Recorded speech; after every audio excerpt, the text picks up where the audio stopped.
रंजीता अपने अंधे पति सुरेश की शराब के ठेके पर बैठी पान चबा रही थी। अंधे पति को ये दुकान उसके पिता से विरासत में मिली थी।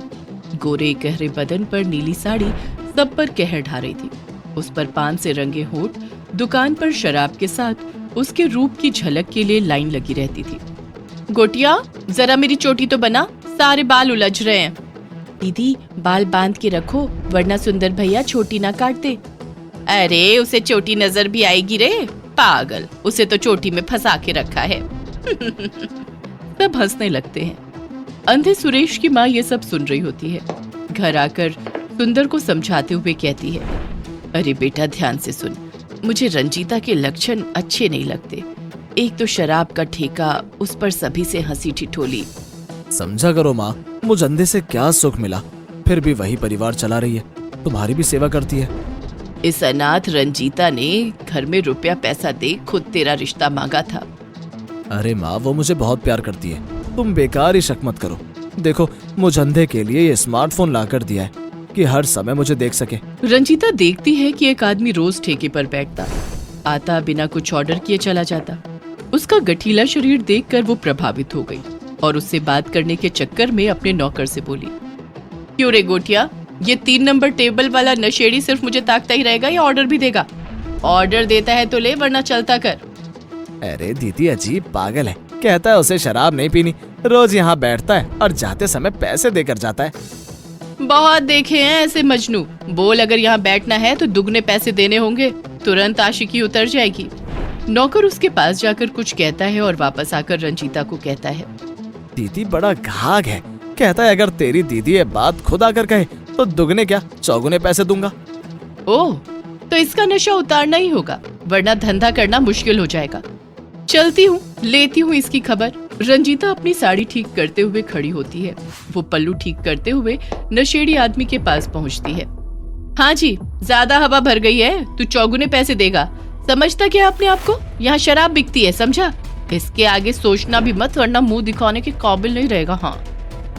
हाय हाय भौजाई, पहचाना नहीं? तुम्हारे पति का दोस्त महेश हूँ, विदेश गया था, सालों बाद वापस आया हूँ। मुझे तो याद नहीं, फिर भी मान लेती हूँ कि तुम मेरे देवर हो, पर ठेके पर तमाशा क्यों लगाया हुआ है? अरे भौजाई, तुम लाखों में एक, मैं साधारण आदमी, तुम मुझे क्या पहचानोगी? पर माफ करना, महेश की तो आंखें नहीं है जो इतनी सुंदरता देख सके। वैसे कितने बाल गोपाल हैं? अंधे पति के मुंह से रंजीता ने ऐसी तारीफ कभी नहीं सुनी थी, इसलिए गर्व से मुस्कुराते हुए बोली, अरे क्या बताऊं देवर बाबू, खुद आकर ही देख लो। घर में माँ जी और सुरेश के अलावा बस मैं ही हूँ। आप घर क्यों नहीं आते? वो बहुत खुश होंगे। अरे भौजाई, तुम्हारे बुलाने पर तो मैं नर्क में भी चला जाऊं। वैसे बुरा ना मानो तो एक बात कहूं, तुम हो लाखों में एक, पर किस्मत बड़ी बुरी लेकर आई हो, वरना सोने जैसे बदन वाली भला एक अंधे पति के घर क्या कर रही है? बस करो देवर जी, अगर इतनी तारीफ करोगे तो मैं तो हवा में ही उड़ने लगूंगी। वैसे आज रात खाना खाने आ जाना, इंतजार करूंगी। रंजीता को सालों बाद अपनी तारीफ बहुत अच्छी लग रही थी। वो दोपहर में ही ठेके से घर चली गई। अजी सुनते हो, ठेके पर तुम्हारा एक दोस्त महेश आया था, तुम्हारे बारे में भी पूछ रहा था। क्या जवाब देती? मैंने उसे आज रात खाने पर बुला लिया। महेश? अरे वो तो मेरा बचपन का साथी है, अच्छा किया तुमने उसे बुला लिया। अरे उसी ने मुझे धकेला था, तभी तो मैं आंखें खो बैठा। चलो अच्छा है, कुछ मन ही बहल जाएगा। रंजीता शीशे के सामने जाकर खड़ी हो गई और अपने आप को देखने लगी और एक कटोरी में उपटन बनाकर मलमल कर नहाया। उसने लाल रंग की साड़ी पहनी, तैयार होकर किचन में खाना बनाने लगी। शाम को 8 बजे सुंदर खाना खाने के लिए आया। आइए आइए देवर साहब, आपका ही इंतजार हो रहा था, अंदर आपके भैया आपका इंतजार कर रहे हैं। अरे भाभी, आज तो बिल्कुल लाल परी लग रही हो। देखो, तुम तो ठेके पर देसी पिलाती हो ना, आज मैं विदेशी लेकर आया हूँ। किशन भैया के साथ पुरानी यादें ताजा करूंगा। जानते हो देवर जी, ठेके पर बैठती तो जरूर हूँ, लेकिन आज तक मैंने इसे चखा नहीं। अब जब तुम विदेशी लाए हो तो सबसे पहले मैं ही चखूंगी। लाओ मुझे तो। अरे भाभी, क्या कर रही हो? छोड़ो बोतल, अंदर सुरेश इंतजार कर रहा होगा। लेकिन रंजीता शराब की पूरी बोतल एक झटके में खाली कर देती है और नशे के सुरूर में महेश के हाथों को पकड़ लेती है। ये आप क्या कर रही हैं? भाभी, मजाक की बात और है, सुरेश मेरे बचपन का दोस्त है और अब भाभी होने के नाते माँ के समान। ये नाटक बंद करो देवर जी। महेश रंजीता को जोर से धक्का देकर वहां से चला जाता है, लेकिन वो इसे अपना अपमान समझती है और महेश से बदला लेने के लिए जोर जोर से चिल्लाते हुए उस पर उसके ऊपर जोर जबरदस्ती करने का आरोप लगा देती है। पुलिस सुंदर को गिरफ्तार कर लेती है।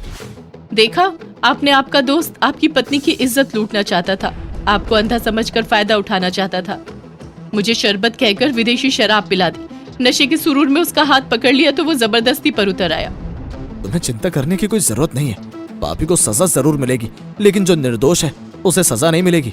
तुम चिंता मत करो, 1 हफ्ते बाद कोर्ट में गवाही होगी तो दूध का दूध और पानी का पानी हो जाएगा। पति की बात सुनकर रंजीता अपनी जीत पर मन ही मन मुस्कुराते हुए सोने चली जाती है और अगले हफ्ते पति के साथ कोर्ट में गवाही के लिए जाती है। रंजीता और सुरेश को बुलाया जाता है और बारी बारी बयान देने को कहा जाता है। मैं जो कहूंगी सच कहूंगी, सच के सिवा कुछ भी नहीं कहूंगी। मैं अपने पति सुरेश के साथ खुशी खुशी जी रही थी कि अचानक ये बदचलन महेश मेरी दुकान में आया और मेरे पति से मिलने की इच्छा जाहिर की।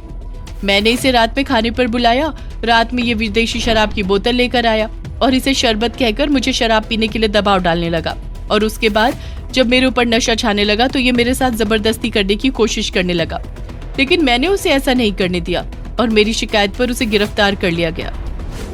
मैं जो भी कहूंगा सच कहूंगा, सच के सिवा कुछ नहीं कहूंगा। ये सच है कि सविता भाभी को देखकर मेरे होश उड़ गए थे, किंतु उनके साथ जबरदस्ती करने के बारे में मैंने कभी नहीं सोचा। मेरे पास इस बात का कोई सबूत नहीं है, इसलिए जैसी जज साहब की इच्छा हो मुझे स्वीकार है। आगे की दलीलें शुरू करने से पहले ही अचानक रंजीता का पति सुरेश जोर से चिल्लाया। मैं भी बयान देना चाहता हूँ, मेरे पास सबूत है। आप कटघरे में आकर बयान दीजिए। मैं जो भी कहूंगा सच कहूंगा, सच के सिवा कुछ नहीं कहूंगा। मेरी पत्नी समिता ने यहाँ पर जो भी बयान दिया है वो पूरा सच नहीं है। पूरा सच मेरे इस मोबाइल में कैद है। मैं चाहता हूँ कि इसे जज साहब को दिखाया जाए। वीडियो जज साहब को दे दिया गया और सारी घटना सामने आ गई। जज साहब ने महेश को बाइज्जत बरी कर दिया और रंजीता को 5 साल की कैद हो गई। तुम अंधे हो, तुमने ये वीडियो कैसे बनाई? ये वीडियो मेरी माँ ने बनाया है, जो मुझे हमेशा स्मिता की चाल चलन के बारे में बताती, पर मैं न मानता। महेश, मेरी गलती के कारण तुम्हें गांव वालों ने गांव से बाहर निकाल दिया। मैंने गांव की लड़की के साथ बलात्कार की कोशिश की, फिर छत से नीचे गिर पड़ा। इसके कारण मेरी आंखें चली गई। इससे पहले कि मैं गांव वालों के हाथ आता, तुमने सारी गलती अपने सर ले ली। मुझे माफ कर दो। आज तुम्हें बचाकर मेरे पापों का बोझ हल्का हो गया है। दोनों एक दूसरे के गले लग गए और खुशी खुशी रहने लगे।